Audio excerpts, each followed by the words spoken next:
എല്ലാ വീക്കും ഫ്രൈഡേ മാത്രമേ അവധി കിട്ടാറുള്ളൂ. ബട്ട് ഈ വീക്ക് 2 ദിവസം അവധി കിട്ടി.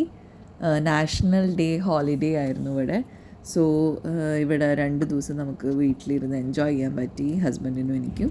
So then we thought we both are ഫൂഡീസാണ് നമ്മൾ രണ്ടുപേരും. അപ്പോൾ ചെമ്മീൻ കിട്ടിയിട്ടുണ്ടായിരുന്നു കഴിഞ്ഞ ദിവസം. ചെമ്മീൻ കറി വയ്ക്കുക ഉച്ചയ്ക്ക് എന്ന് വിചാരിച്ചു. ചെമ്മീൻ റോസ്റ്റാണ് ഉണ്ടാക്കിയത് ഉച്ചയ്ക്ക്. സോ ഹോളിഡേ ആയതുകൊണ്ട് തന്നെ ഹോളിഡേ ടൈമിലെ ഫൂഡിങ് ആണ് ഇപ്പോൾ ഈ വീഡിയോയിൽ ഉദ്ദേശിക്കുന്നത് കേട്ടോ.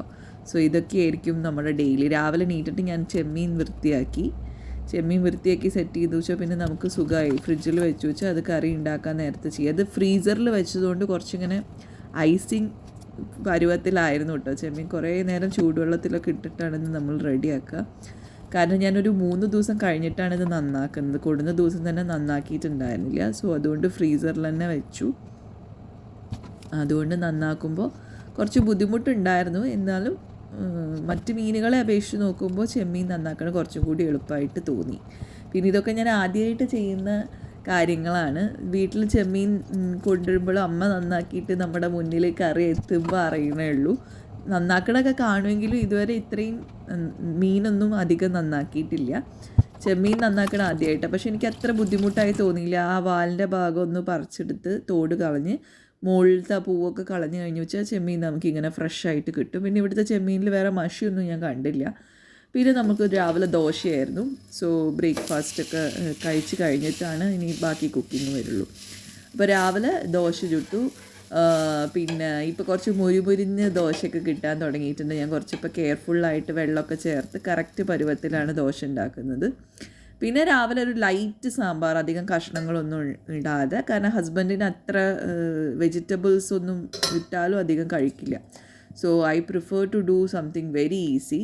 എൻ്റെ സാമ്പാർ വളരെ എളുപ്പത്തിൽ തയ്യാറാക്കാൻ പറ്റുന്നൊരു സാമ്പാറാണ്. വീട്ടിൽ നിന്ന് സാമ്പാർ പൊടിയും കൊണ്ടുവന്നിട്ടുണ്ട്. നാട്ടിൽ നിന്ന് അമ്മ ഉണ്ടാക്കി കൊടുത്തയച്ചതാണ്. സോ അതും കൂടി ഉള്ളതുകൊണ്ട് എളുപ്പത്തിലുള്ളൊരു സാമ്പാറാണ് ഞാൻ ഉണ്ടാക്കാറ്. അപ്പോൾ സാമ്പാറും ചായയും ദെൻ ദോശയും ചമ്മന്തിയൊക്കെ ഉണ്ടായിരുന്നു. അതൊക്കെ കഴിച്ചതിന് ശേഷം പിന്നെയാണ് നമ്മൾ കുക്കിംഗ് ചെയ്യുന്നത്, ലഞ്ചിൻ്റെ ഫുഡൊക്കെ കുക്ക് ചെയ്യുന്നത്. അപ്പോൾ അതിൻ്റെ പ്രോസസ്സാണ് ആദ്യം കണ്ട. മീൻ നേരാക്കി വെച്ച് വെച്ചാൽ പിന്നെ ബാക്കി കാര്യങ്ങൾ എളുപ്പമാണ്. അപ്പോൾ ലഞ്ചിന് ഇന്ന് മീൻ വറുത്തതുണ്ടായിരുന്നു. മീൻ മസാല തേച്ച് ഓൾറെഡി ഫ്രിഡ്ജിൽ വെച്ചതായിരുന്നു. അതൊരു ഇവിടെ കിട്ടുന്ന ഒരു പ്രത്യേക തരം മീനാണ്. ഞാൻ അമ്മേനോട് ചോദിച്ചിട്ട് അതിൻ്റെ പേര് കിട്ടിയിട്ടില്ല. നല്ല ടേസ്റ്റി ആയിരുന്നു കേട്ടോ മീൻ വറുത്തത്. പിന്നെ ചെമ്മീൻ റോസ്റ്റ് ഉണ്ടായിരുന്നു. പിന്നെ ഇവിടുന്ന് കിട്ടുന്ന ഒരു മോരുണ്ട്, അത് വാങ്ങും. പിന്നെ അതിന് ശേഷം രാത്രിയിലത്തെ കാര്യങ്ങളാണ് ഇപ്പോൾ കണ്ടുകൊണ്ടിരിക്കുന്നത്. പുതിന, മല്ലിയില, പിന്നെ നമ്മുടെ കറിവേപ്പിൻ്റെ ഇലയൊക്കെ സോർട്ട് ചെയ്ത് വെക്കുന്നതാണ്. ഇതിങ്ങനെ ചെയ്ത് ഇലയാക്കി മാറ്റി വെച്ച് ഫ്രിഡ്ജിൽ വെക്കുമ്പോൾ നമുക്ക് കേടുകൂടാതെ കുറച്ച് ദിവസം സൂക്ഷിക്കാം.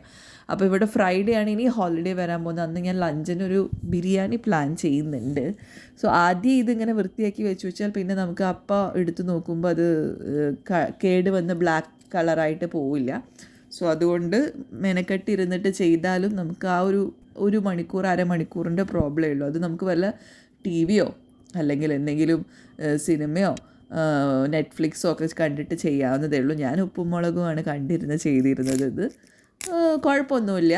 അത് നമ്മൾ ആദ്യമേ ഇങ്ങനെ ചെയ്ത് വെക്കുമ്പോൾ നമുക്ക് എത്രയും ഈസി ആവാണ് കേട്ടോ പ്രോസസ്സ്. സോ കുക്കിംഗ് എന്ന് പറയുമ്പോൾ പ്രീ മീൽ പ്രിപ്പറേഷൻ കുറേ ഉണ്ട്. അതാണ് ഇപ്പോൾ നടന്നുകൊണ്ടിരിക്കുന്നത്.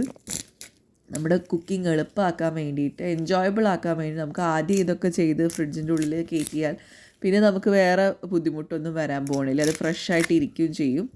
അന്ന് സൂപ്പർ മാർക്കറ്റിൽ നിന്ന് ഇത് കൊടുന്നത്, ഞങ്ങൾ നെസ്റ്റോയിലാണ് ഇവിടെ പോകുക. നെസ്റ്റോയിൽ നിന്ന് കൊടുന്ന ദിവസം തന്നെയാണ് ഇത് ചെയ്തത്, അതായത് ഇന്നലെ. അപ്പോൾ ഇത് ഇന്നലെ ഇരുന്ന് 1 മണിക്കൂർ കൊണ്ട് എൻ്റെ 3ഉം ഫിനിഷായി. ഞാൻ കുറച്ച് മെല്ലെ ചെയ്തിരുന്നത്, അതുകൊണ്ടാണ് 1 മണിക്കൂറൊക്കെ എടുത്തത്. അല്ലെങ്കിൽ അത്ര ടൈമൊന്നും എടുക്കേണ്ട ആവശ്യമില്ല. പിന്നെ ഞാൻ നൈഫൊന്നും ഉപയോഗിച്ചില്ല, കത്തി കൊണ്ടല്ല ചെയ്തത്. ഞാൻ കത്തി കൊണ്ടാണ് സാധാരണ മല്ലിയില അരിഞ്ഞ് ഇടാറ് കറിയിലൊക്കെ. പക്ഷേ ഇപ്രാവശ്യം ഇലയായിട്ട് ഞാൻ തന്നെ മാറ്റുകയാണ് ചെയ്തത്. നല്ലൊരു മെഡിറ്റേറ്റീവ് പ്രോസസ്സായിട്ടാണ് എനിക്ക് തോന്നി. മെല്ലെ മെല്ലെ മെല്ലെ മെല്ലെ ഇരുന്ന് ചെയ്യുമ്പോൾ പിന്നെ ഇത് കഴിയുമ്പോൾ നമുക്കൊരു ഡൺ എന്നുള്ളൊരു ഫീലിംഗ് വരും. എന്നിട്ട് എല്ലാം പാക്ക് ചെയ്തു. കരിവേപ്പിൻ്റെ കിട്ടിയ കവറിൽ തന്നെ ഇലയായിട്ട് വെക്കുകയാണ് ചെയ്തത്. പിന്നെ ഒരു കുപ്പിയിൽ മല്ലിയില ഇട്ടു. പിന്നെ ഒരു ബോക്സിൽ ടിഷ്യൂ ഒക്കെ വെച്ചിട്ട് പുതിന ഇല വെച്ചു കേട്ടോ. 2 ഭാഗത്തും ടിഷ്യൂ വെച്ചിട്ടാണ് പുതിന ഇലയുടെ ഇല വെച്ചത്. അത് കഴിഞ്ഞിട്ട് അതിൻ്റെ മുകളിലും ടിഷ്യൂ വെച്ചു.